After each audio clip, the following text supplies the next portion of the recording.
Hey guys, welcome back to Drinks with Friends. I'm Kate, as you know. I'm here with my beautiful co-host, Samantha. And we have a special guest today, you guys.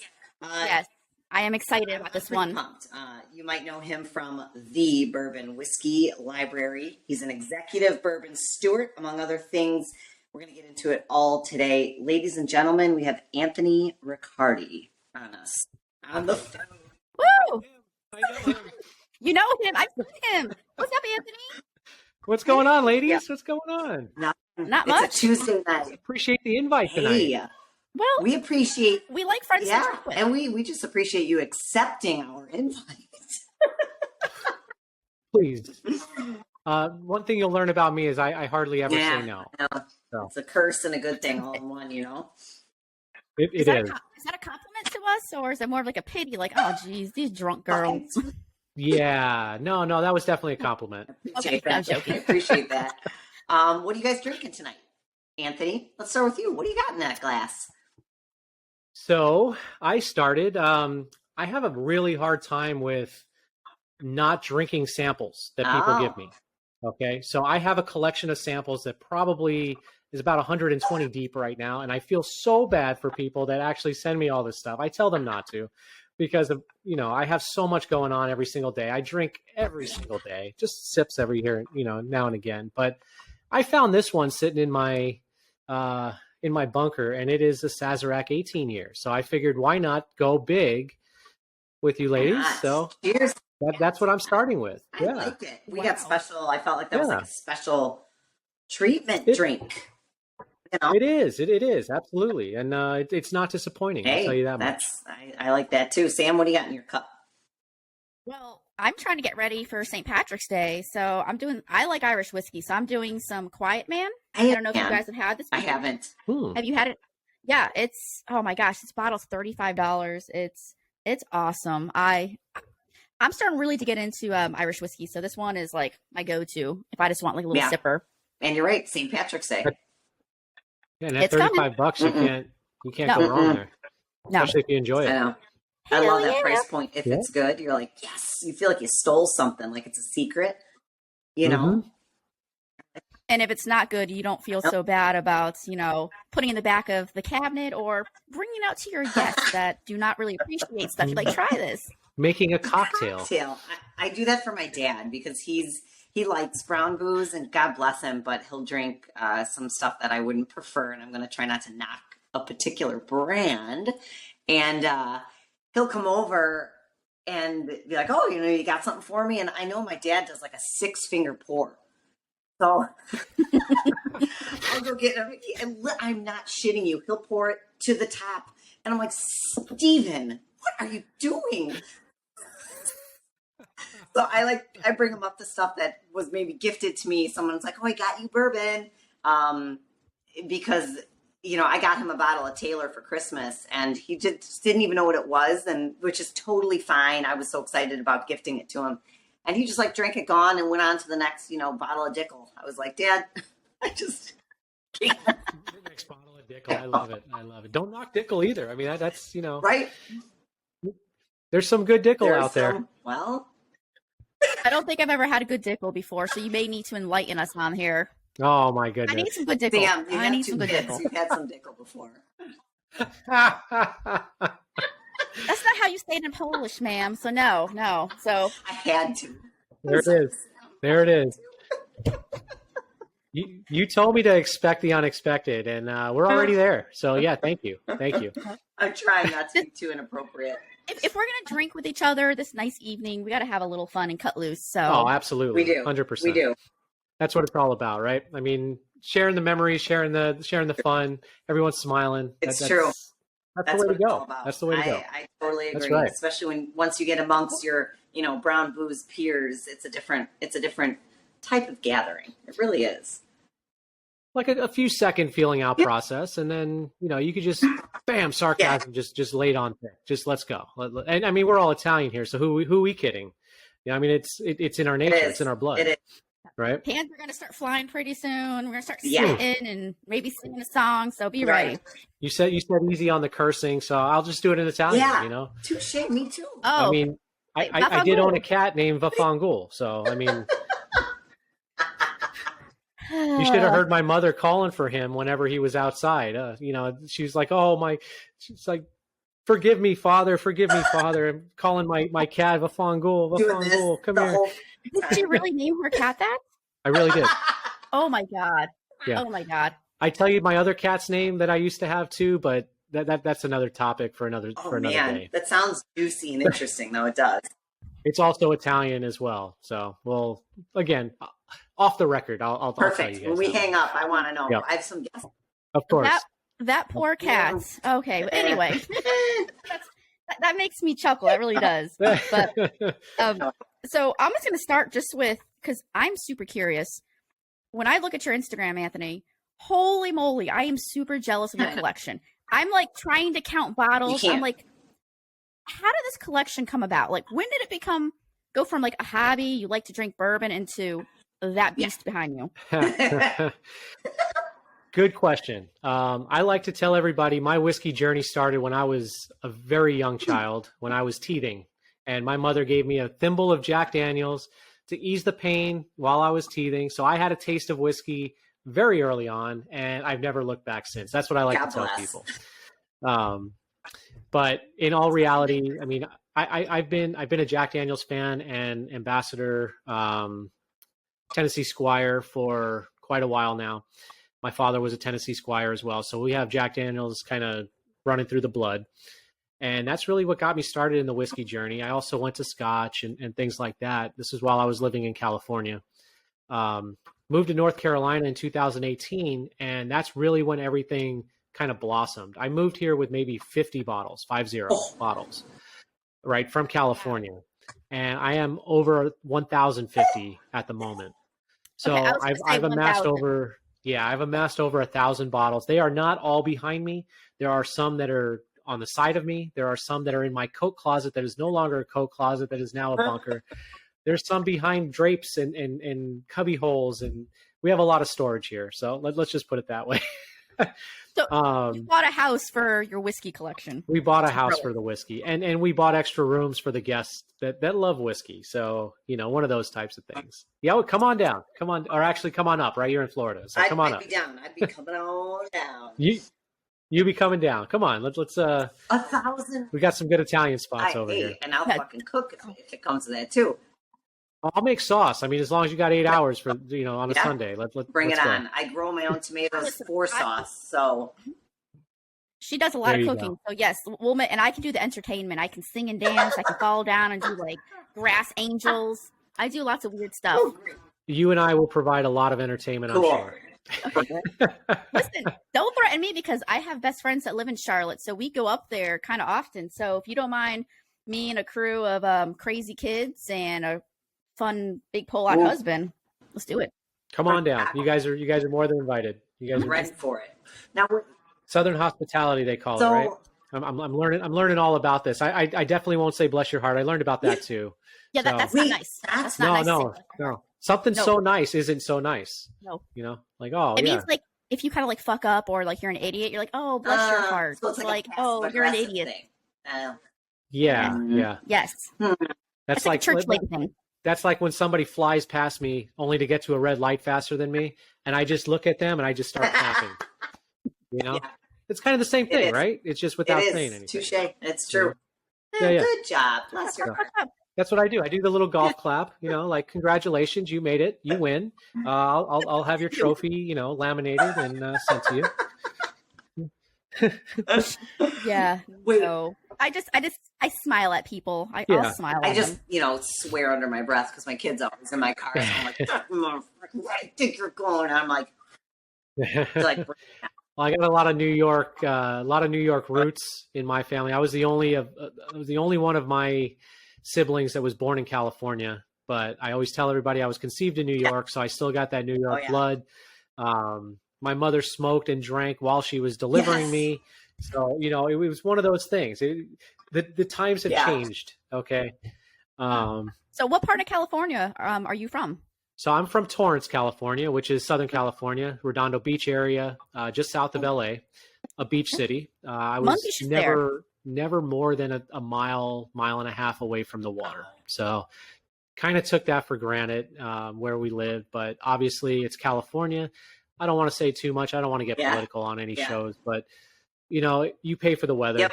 Let's just put it that way.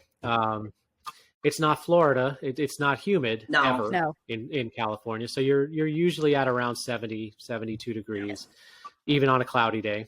But I love San Diego. You pay for it. San Diego's amazing as well. It's a little bit warmer because you're a little closer down, to the equator, even though it's just a couple hours. But it starts getting warmer the further south you go, and it's just beautiful. San Diego is one of my favorite places to visit too. But no, born and raised in Torrance, and wife and I, we bought a house in Lomita, which is right at the base of Palos Verdes, Torrance area. Same thing. Yeah, she just walked in. Funny. Say hi, Andrea. How you doing, girl? My door is closed, but I'll definitely relay the information. Because she's big into bourbon too, isn't she? She is into bourbon. She is Mrs. Bourbon Whiskey Library. So, I mean, you can't just have that handle and not represent it, right? It's true. My husband's coming around. And of course, her favorite drinks are the ones you can hardly find. Oh, God bless her. Oh, yeah, bless her heart. Yeah. Say that. Not in a bad way. In the nice way, though. In the nice way. Type of way. Well, do you guys have the same taste in bourbons and whiskeys, or do you guys have a varying? Like, she likes something a little sweeter versus you like something a little heavier. I'd say that we have a very similar profile. I mean, any bourbon drinker generally has the same taste, because if you like bourbon, you like that sweetness. You either gravitate towards the heavy rye or you gravitate towards the wheat, right? So I mean, it's either the extra sweet or the spice at the end. And of course, you're going to start talking about proofs, but that's like you could start branching everywhere from bourbon. But bourbon as a whole, I'd say that pretty much everybody has the same profile for the most part, right? Until you start branching, obviously.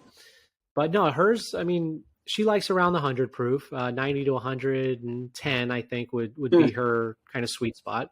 Elmer T. Lee is her absolute favorite. And of course, that's one of the hardest ones to get. But it's now. Great. It's great when we do get it. Right. So we get to enjoy it. And everything I have in the library is open. Everything is open for sharing. And I mean, seriously, that's what it's all about is making friends during the journey, hosting tastings, things like that, and just educating people on the greatness of what's bringing us together tonight. Yeah. Right. It's true. So. Last weekend, I got together with some whiskey gals around my area, and it was my first time doing a bottle share, and it was really dangerous, but it was so fun. Everybody really truly brought one of their best bottles in their collection. And it was all, like you said, everything's open, everything's for sharing. Go ahead and pour yourself another one of that. It was a really fun get together. I've never done one to that extent versus just, there's a couple bottles people brought of different whiskeys or any spirit for some sort of a party. It was really, truly, everything is just for sharing and talking about and comparing notes. So much fun. I like to say that every bottle tells a story, right? So there's a story with every bottle, whether it's full, whether it's empty, especially the empty ones, because those have more stories that are associated with them. So nothing's really gone because you have what's left over with the memories and things like that. But sharing them, I know I just mentioned that I do have over 1,000 bottles, but I can tell you a story about every single one of them. Like, you pick one off of my shelf and I'll tell you a story about it, where I got it, who I shared it with, why I picked it up. And my big thing is really connecting with people that way and coming to a common ground, coming to a common mindset and passion, I guess would be the best word to use is passion and your hobby. And just sharing that with people. And it really brings all walks of life together. It's crazy. And it doesn't matter what you are, who you are, brings you together, right? Yeah, so. One common thing. So it doesn't really matter what you look like or who you are. I love that. So With your 100%. And it's great that And you no judgment, no judgment either. none, because we're you all know? sitting around a table with a common thread, something that we all love or appreciate, and that's as simple as life could be. That simple, it really could. You know. Yeah. And with, Go ahead.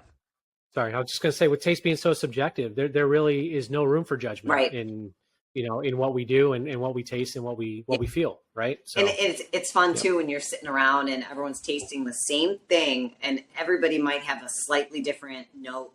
I tried something last week and I kept nosing it, and it smelled like fresh cucumber. But then I handed it to Lynn, and I'm like, "Do you smell cucumber on this?" And she's like, "No, I get like anise." I'm like, "I get anise, but don't you smell like cucumber?" So it's just so fun. It's so fun. It's just so much fun.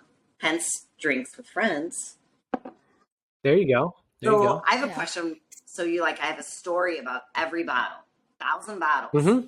How do you just, even when you started, I mean, to go from 50 to 1,000 in a fairly short period of time, I feel like, were you just walking into the liquor store and just grabbing random crap? Or how did that even spiral? That's a spiral. Well, yeah, no, that's definitely a spiral. That's the quintessential definition of spiraling, right? Either I'm a full blown alcoholic, or I have like some type of compulsion, and I need something every single day, right?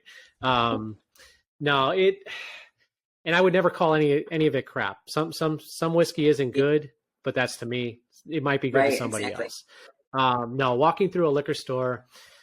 When I first started, I of course wanted to go after a lot of the harder to find stuff, right? So I would always make it a point to try to form those relationships with store owners and with general managers, folks like that I could actually chat with about something that I was so passionate about. And once you form those relationships, you're privy to a few extra perks, right? We'll call it that. So I started out early by being genuine. And I think it's gone a long way since then. Now, I'll say maybe a third of my collection that I have. I don't even like to call it a collection because everything's open. It's not a collection. It's a third of my bottles. We'll put it that way. Have been sent to me either by companies, by distilleries, or marketing agencies and things like that to review. And I don't take payment for any of this stuff, like for posting any reviews. I'm God honest, when it comes to that. I post everything up on my website.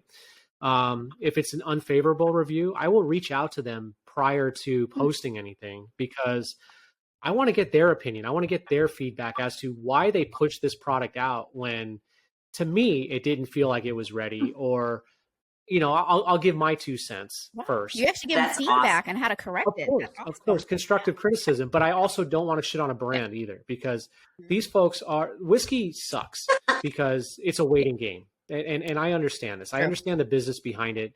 You make this amazing liquid, and then you have to put it in a barrel, and you have to just sit there and wait and watch it. Right. You don't know what it tastes like. Right. So you have a lot of these companies that are sitting on a lot of barrels, just waiting and saying, we're not going to be able to pay our employees this month unless we bottle this now, or we come to some type of an agreement to where we can purchase barrels from, say, MGP or Ross and Squibb, whatever you want to call them nowadays, to push out a product. So you have a lot more respect once you get to understand that a little bit too. But talking with a lot of these distillers and distilleries, you really get in on a personal level with them. So to have them send me a bottle to review, I feel honored, and I'm not obligated by any means to post a favorable review, right? And again, I'm going to give my 2 cents. I've had some big name distilleries send me stuff that I didn't like, and they were like, "Hey, any feedback is feedback, so post it up." All right. So, of course, I'll word things to a way that it doesn't make it sound like garbage, which it's not garbage, because I have way too much respect for the folks that are putting it out. You can talk about maybe being young, and like some of the flavors or maybe aren't as developed, things like that, right? Right. But that young profile also, a lot of the craft. Sam, I know you drink a lot of beer, right? Kate, I'm not sure if you do as well, but like a lot of the craft beer scene, you're going to have some winners and you're going to have a lot of losers, right? I mean, just stuff that's not your taste. But guess what? It's somebody else's taste. So someone's going to come along and be like, this is great. Maybe I can blend this. Maybe I can use this for something down the road, you know, or just continue aging it or double barrel it to kind of mask that youth and come out with, hey, this is double oak now. Let's throw that on the label. And guess what? Our 2-year bourbon now tastes like a 5-year bourbon that has so much extra potential, right? So there's so many ways around it. And it takes the feedback of certain people to be honest instead of just saying, oh my God, this shit is so good. Like, it's not really, nothing's always that good. And that's not helping anyone. Have you had any distilleries take your advice? Like, have you had any of these smaller distilleries who sent you a bottle and you gave them feedback? Have they taken your advice? A lot of them have taken really? Okay. And I appreciate that. I mean, that really means a lot to me. It's also helped me form a lot of relationships with these distilleries too, to where they continue to ask for my feedback or invite me to the distillery to taste some of their stuff. Right. And like, hey, what do you feel about this? Do you think that this would make waves, or do you think that this would just be a dud? So it's R&D at the end of the day, right? It's research and development, and you're getting a certain. Obviously, a lot of these major distilleries have master tasters as well as master distillers, assistant master distillers, so on and so forth. These craft brands don't have master tasters. Everyone's doing everything. They're all wearing the same hat, right? So they need that. They need that constant feedback. They want to know, and even if it's negative, it's only negative if you portray it as negative, right? You can always kick it up and say, okay, well, this has potential, and this is where I think that it would thrive. So there's a lot that goes into it, and again, I we could talk about this all night long. Trust me. That could be a whole 2-hour conversation. Correct. Well, but just being helpful. I mean, I think that right there, it really shows that you're not just doing this for likes and for people. Money. You're actually doing this because you truly have a love for, bourbon and whiskey. And it's like, hey, like you said, people are putting a lot of money and energy into making this. So how do you improve it? Have you had any distilleries that are like little small ones that have really like blown your mind, that have just been like, damn, this is amazing? Absolutely. I mean, North Carolina is like seriously on the map for a lot of new brands, a lot of craft distillers, and a lot of big brands too. Well, at least one big brand, but you got a lot of other ones that are making waves too. Southern Distilling out of Statesville, North Carolina, they put out a brand called Paragon. It's a wheated bourbon, and to me, it seriously rivals Weller. It rivals Antique 107, and I've been on the record saying that with them. I've done a few lives with them. We've been there in person many times. Great facility, great owners. Pete and Vienna are great owners over there. The entire staff, Angelique is their PR. Like we chat on a weekly basis, and they have stuff that's out. And I don't just say that it's good because of any perks or anything like that. It's good because it's good, and I'm not going to put my name behind it if I don't feel that way. Okay, so I've seen on your Instagram, I've seen when you did a live at Southern, and I was like, what is that place? Like, where is that? It's huge. So do they distribute outside of North Carolina, or? They are starting to distribute outside of North Carolina now. Yeah. They're a great big brand. Let's put it that way. Okay. They actually source to, not from, but they source to over 80 different companies. Really? And you've never heard of them? No. Exactly. So, yes. No. You have North Carolina bourbon, you have North Carolina rye that's being sourced to over 80 different companies. If that doesn't blow your mind, I don't know what will. Honestly. It just did. I feel like I can't close my fucking mouth. Like, really? I'm not on their payroll, by the way. So I'm just because I'm a fan. Right. Because no, I'm a huge I love fan. that. But I appreciate that even more because it's just truly honest. It's just honest. I love that. Well, some of these smaller brands, they're doing new and exciting things, but it's hard because everyone just wants to go for the big name stuff. people just see, oh, I need Michter's. I need, Weller. it's like, I need to get like Pappy. I need to get Weller. And it's like, no, there's other good stuff. Like we talked about that one day. When we talk about like weeded, I mean, why chase after Weller when you can get something like this that is local and it supports the community? Dang.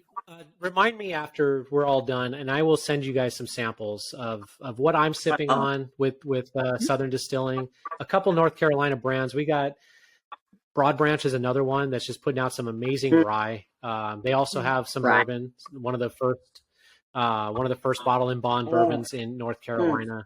So a lot of cool history, a lot of cool stuff going on here, and it's outside of Kentucky. Like that's what's cool. That's so cool, and I feel like, and this is just a learning thing, but a lot of new bourbon drinkers, think it has to be from Kentucky. So there's just so, I mean, you've got Wyoming doing stuff, New York, Michigan now? Michigan.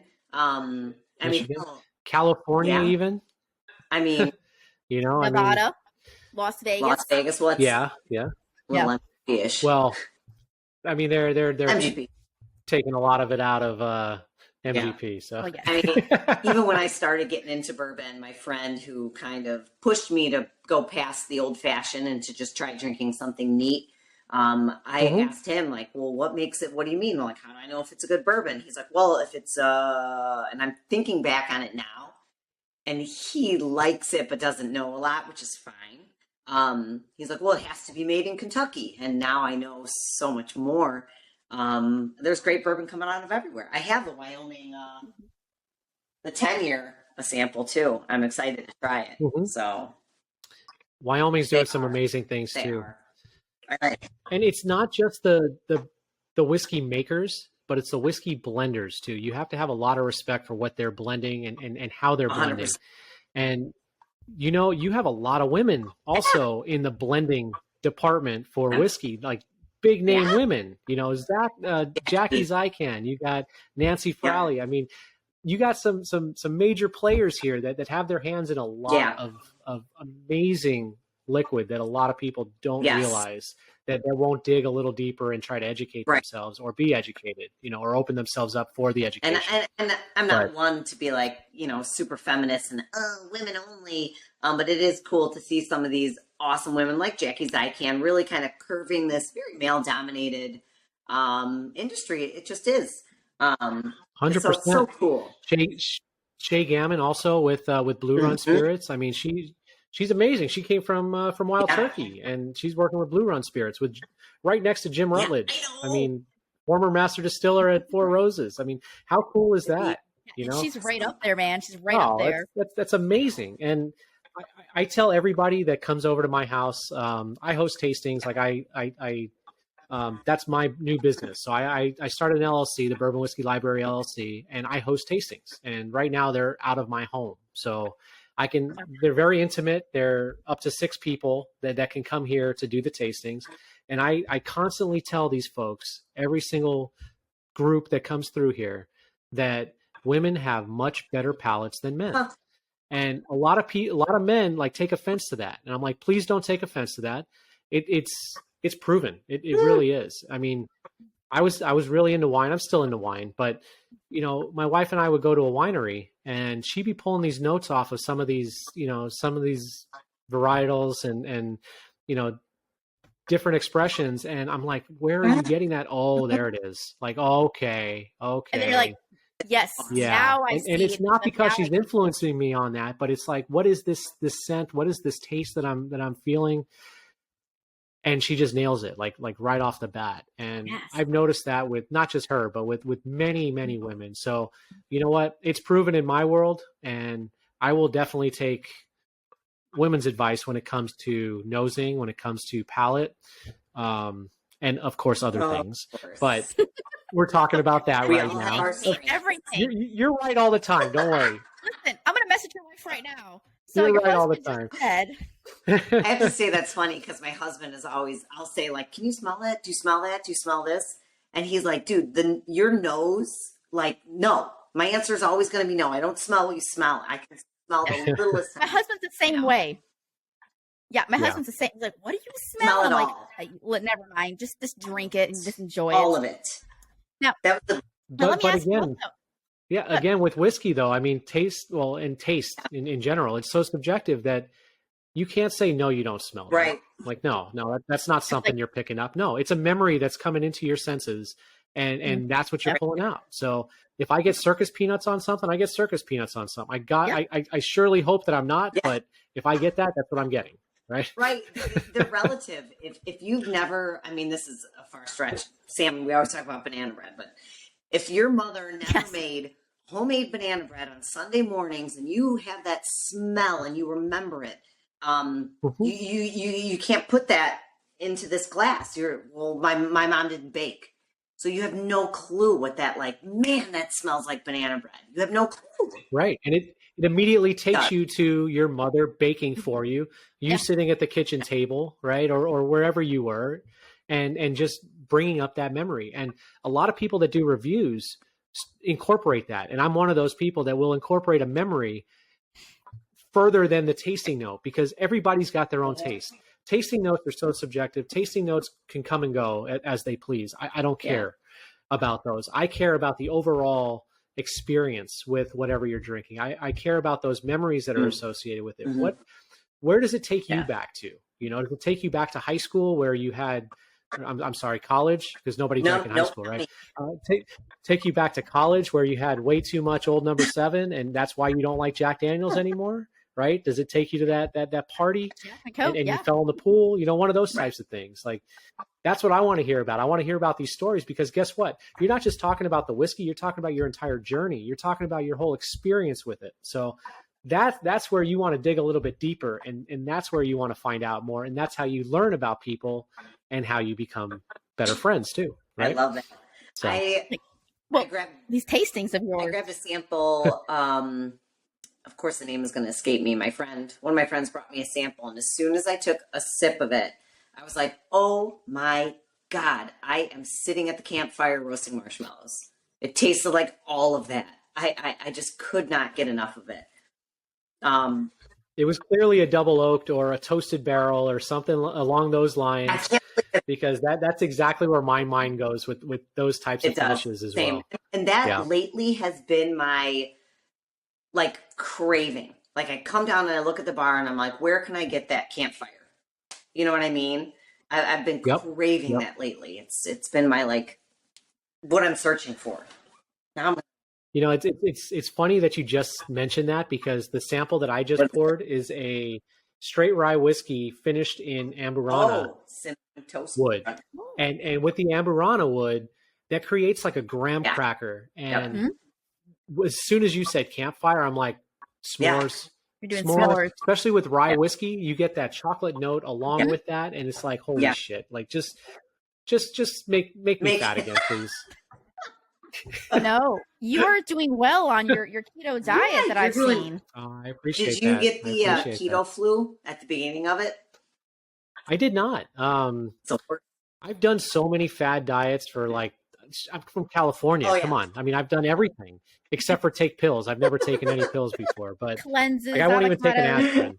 But no, when it comes to the dieting and stuff, I've done everything. I've done Atkins way back in the day when it was just starting, or when it was just released, all the information. So this is kind of a take on Atkins, and it's really not that difficult for me, except for being fucking Italian. What about pasta?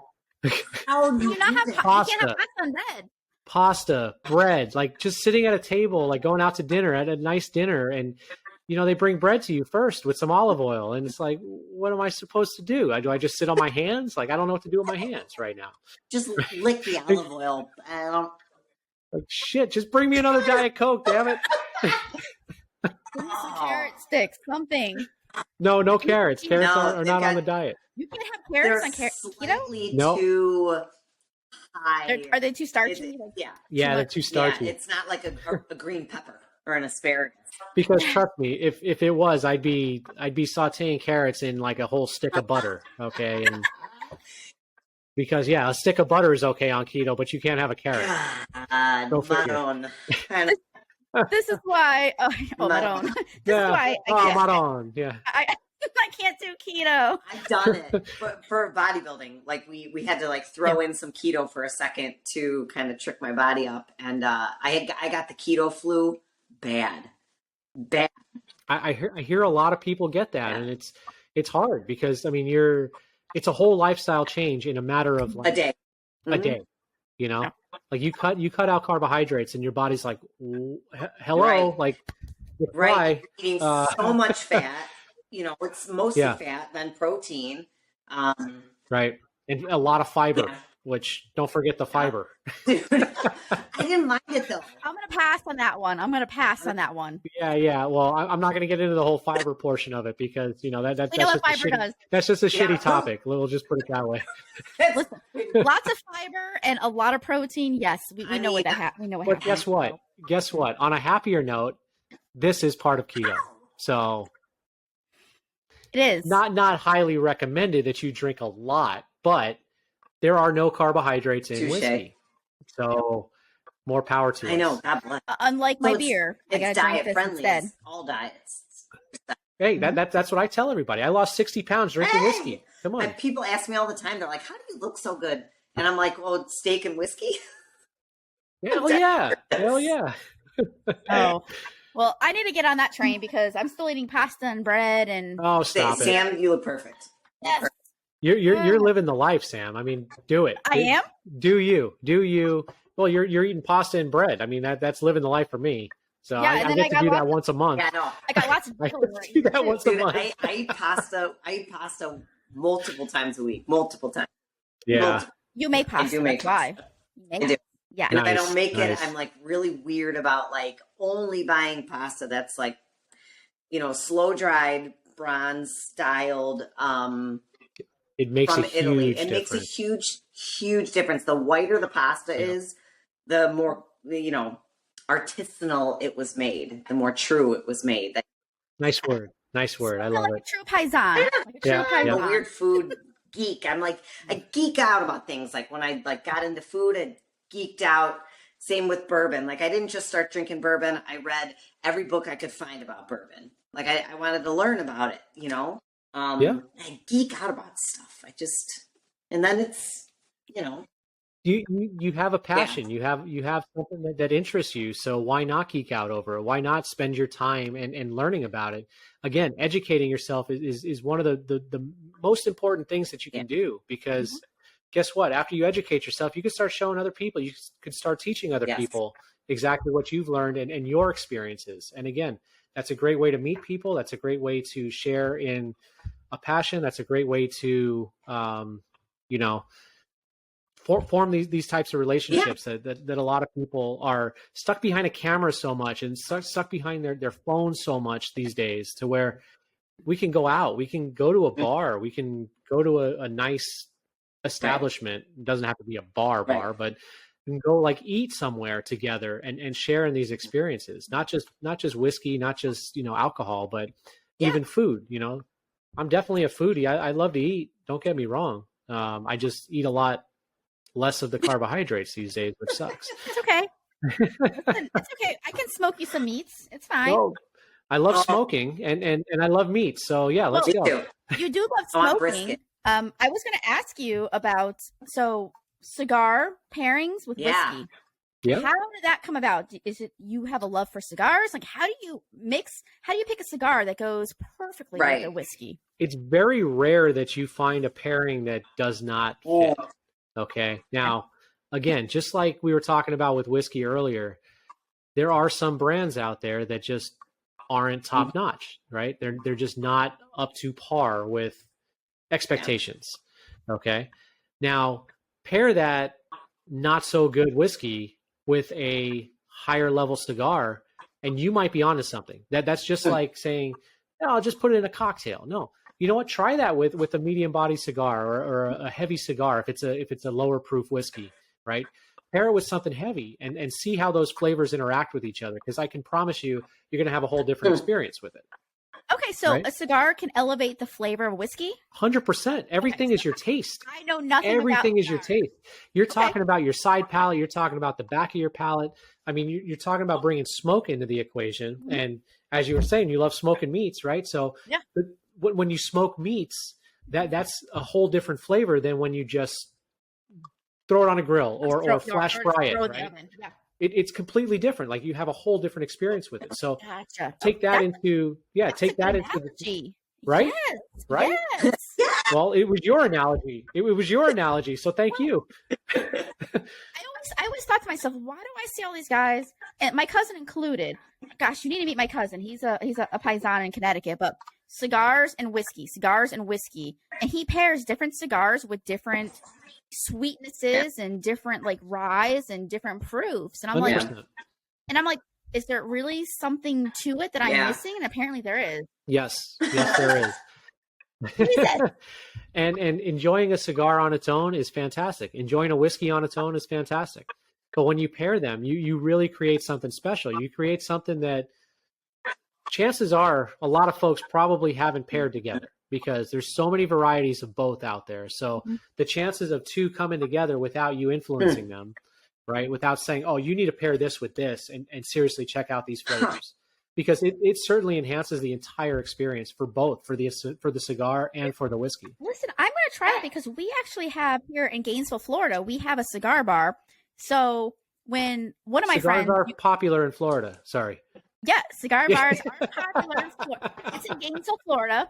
Stop. We do have one.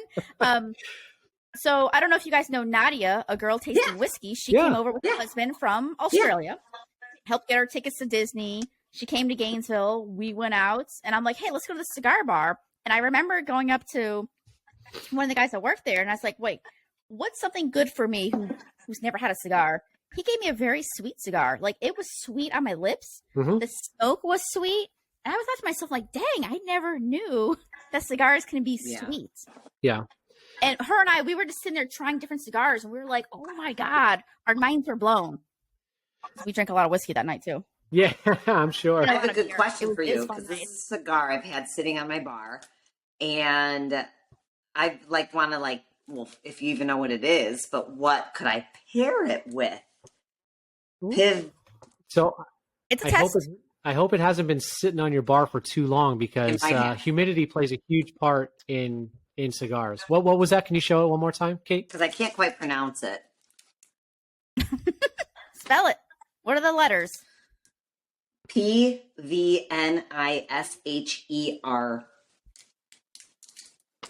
A friend of mine gave it to me and was like, oh, this is my favorite. It's my favorite. Interesting. You took it out of the cellophane? Just to smell it. Just did. Okay, it's still in cellophane. I can't tell by the wrapper on it, but it looks dark. Can you show it one more time, if you don't mind? Okay, there you go. Okay, so it looks like about a medium-bodied cigar. I would probably pair that with something on the 90 proof side, maybe an Eagle Rare. I've got right. Eagle Rare, maybe Blade and Bow, like something along those lines. Cool. Right. Yep. You can tell that by looking at a cigar. Well, I could tell by looking at the wrapper because now again, just like with whiskey. Okay, I'm gonna use this analogy because it definitely goes hand in hand. Now with cigars, don't judge it by the cover, like one of those types of things. Just because it's a dark cigar doesn't mean it's going to smoke heavy. Just because it's a light cigar doesn't mean it's going to smoke light. It all depends on what's inside of it. Okay. The wrapper generally tells the story, but it doesn't always tell the story. Sometimes it could be hidden. Sometimes it's a little hidden gem, just like the color of whiskey sometimes, right? Like this right here, I would say is a 5 to 7 year old whiskey just based on the color of it, which in this case, yes, I'm right. And I seriously didn't know that until I just looked at it. But like with Texas whiskey though, 2 months, I'm sorry, 2 years. So 24 months, and you can have even a darker color than that. So you can't base everything off of just how color, right? Just like the cigars. So yes and no to your question to where, can I tell that just from looking at it? Yes and no. That's awesome. Well, but that's where I would start. That's exactly where I would start. I'll bring my Eagle Rare up. Listen, more than I know. So right there. I love it. The first time I did a whiskey and a cigar, I was turkey hunting last spring with my dad and all of his old dad friends, and they all like whiskey and scotch and cigars. So I'm like, well, I'll smoke a cigar, bring it on. And I love that, kind of touching back to what we talked about earlier. Every kind of bottle has a story. So like this bottle was the first bottle I drank while smoking a cigar, and it tasted like a cookie while you're smoking a cigar. It was my first big time cigar. Like everything has a story. So I'll be turkey hunting here in about a month, and I know they're all bringing cigars. So, and you're going to bring that bottle, aren't you? Bottle, I know. Right. This is a good store pick. I should go back and see if they sell more. But just use that as a benchmark too, because with Rebel, the bottle that you just pulled out, just because that was the one that you paired that with that time. There's plenty of Rebel store picks out there that are easy to find, but appreciate the mash bill for that, right? So it's a wheated bourbon, right? So you want to gravitate a little bit more towards the wheat with whatever cigar that you were smoking, because that paired perfectly for you. Kind of use that as a benchmark, and then start kind of blossoming or branching off from that point too, right? Yeah. Okay. Yep. Katie and I, we're gonna be texting each other tomorrow. Like, girl, I just went out and bought some cigars. Like, I know. We're gonna be trying this and sending pictures. Like, this is good to know, because you see a lot of people. Like, I had a company reach out to me on Instagram. They sent me cigars, and I'm like, why are you sending me cigars? Because like, I've smoked Black and Miles before, and like, I have, my uncle, my grandfather. They were big into cigars and pipes, so I would appreciate that great amber vanilla smell, but I never got into that kind of crap, because there's always a scotch and a cigar, or a scotch and a pipe. So yeah, I just, when I think of cigars, that's what I think of. But I'm gonna try now, because my local bottle shop, Tipples, they sell cigars, so I think I'm gonna like try to give this a whirl. And it's definitely a fun pairing. It makes the whiskey sweeter. Then you taste. I'm excited to try this. Like, I want to go out right now, but I'm like, oh no, everything's closed. Fuck. And it makes your higher proof whiskeys drink a lot lower proof too. Now, a lot of people say, okay, this 135 proof Jack Daniel's single barrel proof, right, doesn't drink 135 proof. No, it does drink 135 proof. It's just the flavors on it that you're getting, that it doesn't produce that heat that you're expecting with 135 proof. It's still 135 proof. Don't get me wrong. The cop's going to pull you over and be like, have you been drinking tonight? No, it's just, it didn't drink 135 proof. I promise you. No, sir. Right? No, sir. It's not going to work. Like your dad. You guys, I'm not kidding you. And my poor dad, he doesn't listen to this, so I feel like I can make fun of him just a little bit. I was gifted the Weller Full Proof, and I was so excited about it. And we were in between moving into this current house, so I was at my mom and dad's house with the baby. My husband was, lived on an air mattress at this house, trying to get it ready for us. And I come home with this Full Proof, and I'm all excited. And my dad goes, "So when are we opening it?" And I'm like, I'm like, only because I know my dad would have poured it to the fucking rim. I'm like, Steve, can you just give him the mellow corn? It's like, take your mellow corn, Dad. Of course, take your mellow corn. Pour that to the top. Some, of course I did, but I just know my fucking dad. I was like having anxiety because of all the bottles. He's like, "When are we opening it?" I'm like, "Fuck, like Dad, not this drink special the whole fucking bottle." That's when you hope that he's colorblind and you just pour the SR instead of the Full Proof. The unfortunate thing is, all of my SRs were in this home in boxes with the rest of them. God damn it, my poor dad. All those nice ones. Now, Anthony, let me ask you, because St. Patrick's Day is coming up. Okay, so I like Irish whiskey. Do you like Irish whiskey besides not Jameson? Like okay, so let's put Jameson to bed. Do you have a suggestion? Do you have something that we should be drinking on St. Patrick's Day? How much do you want to spend? Give us a range. Listen, I love all Redbreast, even the 27-year. I love Redbreast. I love anything Redbreast. I have a few different ones. that's why I like Quiet Man, because I can drink this. It's easy. But what do you suggest for Redbreast 27. Okay, that's not like $300. 300. That's it. That's how much. No, That was nope. that was a couple years ago. More? So Keep going. that was- Keep going. That was a couple It's years over ago. $600 these days. Yes, a couple like 2-3 years ago, it was $300, $200, $300. Yeah. That's a lot. So how about something? It is, but it's delicious. Like anything Redbreast, the 12-year, the 15-year. Isn't there a 21? There's 27. Yep. I love it. I love Irish whiskey. I What do do you as well. recommend we start pouring on St. Patrick's Day? So, That's not that much money. okay. So Bring it down, buddy. Bring it down. real quick, the most expensive bottle that I have in my library right now is Redbreast 27. Shut up.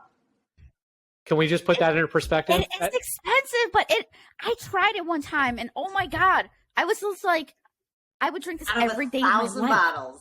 That's your most expensive one. That's the most money I spent on a bottle ever. $625. You said I spent $600? $600 on a Boss Oh, Hog, yeah. on the newest Boss Hog. Which, if you folks are fond of Boss Hog, this is the last time it's going to be under $1,000. Just so you guys know.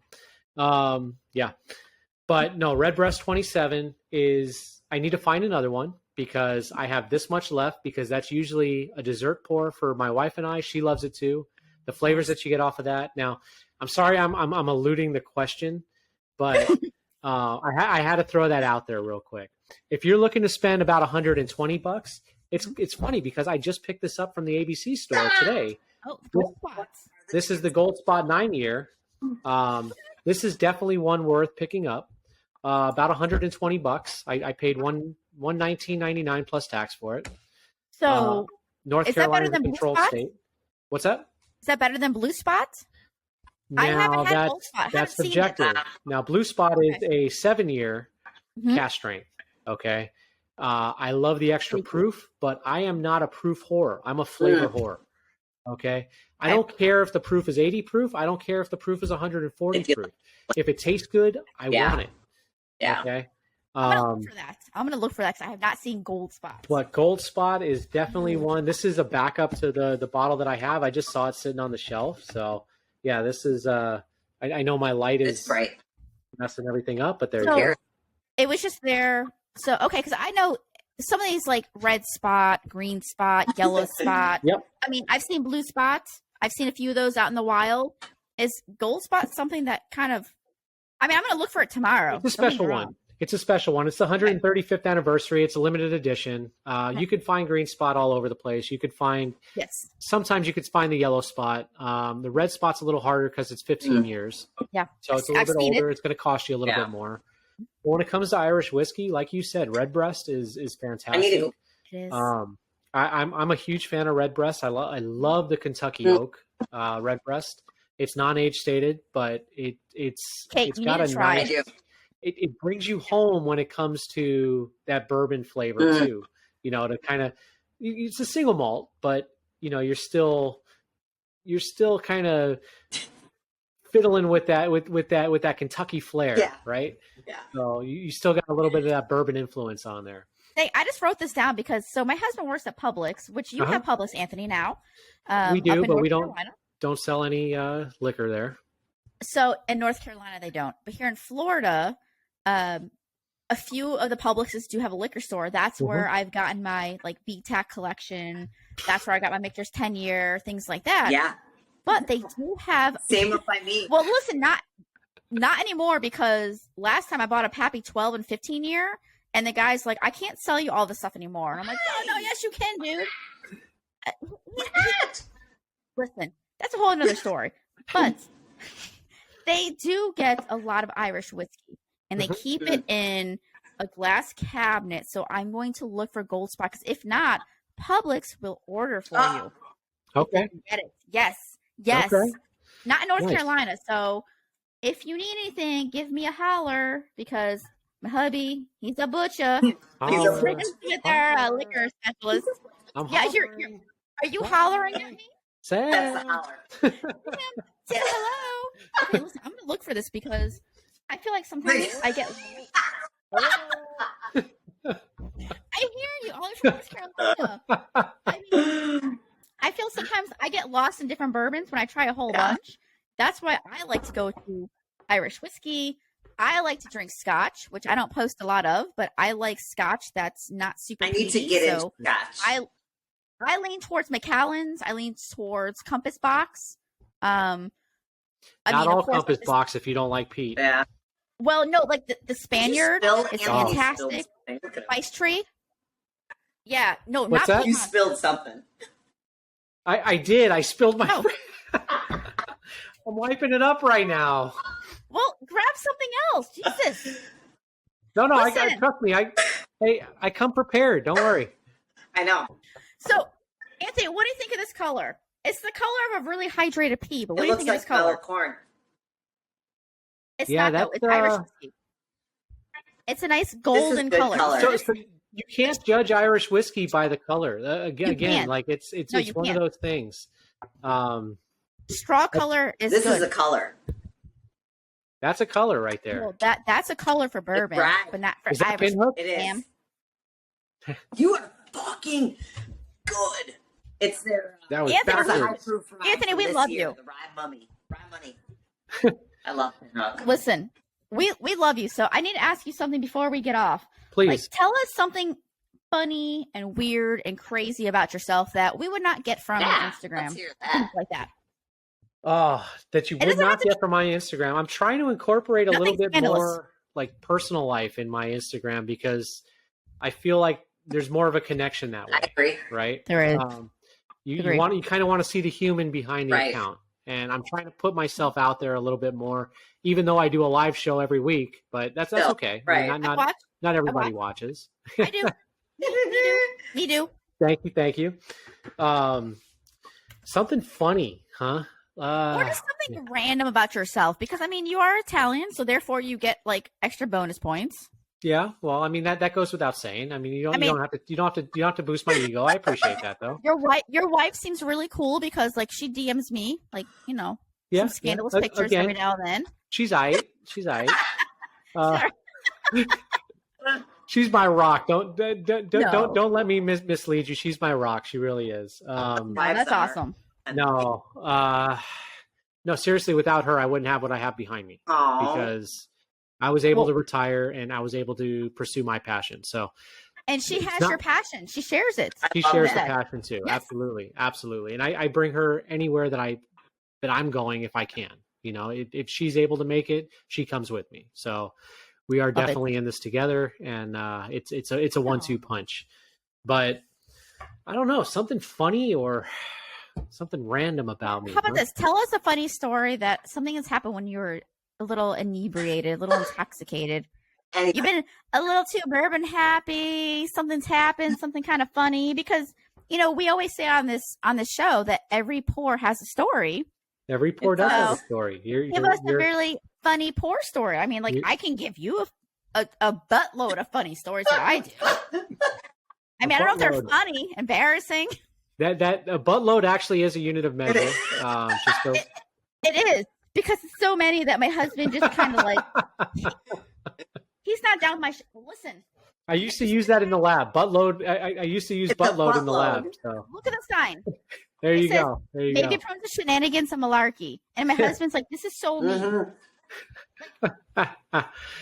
Oh my goodness. Okay. Well, this is not bourbon related, but I'm going to take you back to high school right now. Okay. Do it. California. Okay. It might have been just after high school. So I might have been around 19 or 20 at the time. Is this the 90s? We're talking about the 90s here, right? I graduated 99. So that was 98. Jesus, I'm older. Fuck. Continue on. I just carry the gray. I carry the gray well. That's all. I die my. Thank you. Good. Carry on. Yeah. So anyway, high school. Okay, we'll say high school, early college days. We're at a house party, and it started getting out of control. Now, my drink of choice back in the day was a 2-liter of Hawaiian Punch. Okay, poured out a third of it, added vodka, Yeah. Usually, well, either vodka or Captain Morgan Parrot Bay. I'm admitting it. I'm admitting it. Hold on. Okay. I'm ready. A 2-liter. And I would kill that 2-liter every party. Okay, that was my drink. And I would just carry that around the whole night long. Sugar.